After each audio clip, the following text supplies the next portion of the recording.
Au cœur de la prison strasbourgeoise, un projet d'évasion sophistiqué a-t-il été déjoué?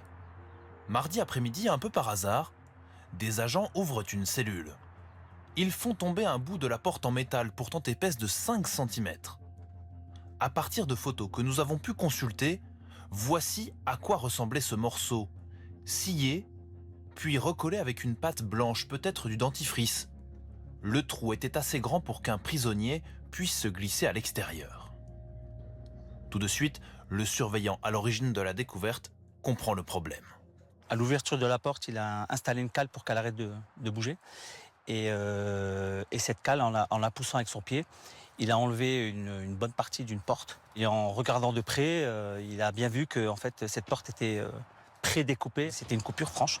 Donc ça peut pas être Donc, l'usure de la non, porte. ça ne peut pas être l'usure de la porte. Non. C'est impossible.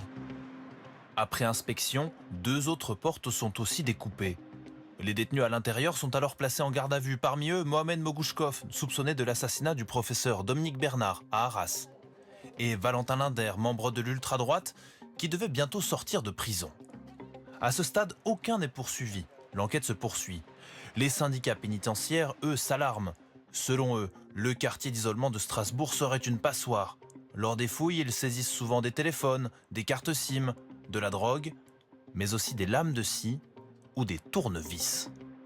Il y a des livraisons par drone, il y a des livraisons par projection. Il peut y avoir toutes sortes de choses qui arrivent à rentrer sans qu'on puisse le voir. Les agents travaillent en sous-effectif, pas toujours avec des moyens. Par sécurité, tous les détenus du quartier d'isolement de Strasbourg ont été transférés sans délai dans d'autres établissements.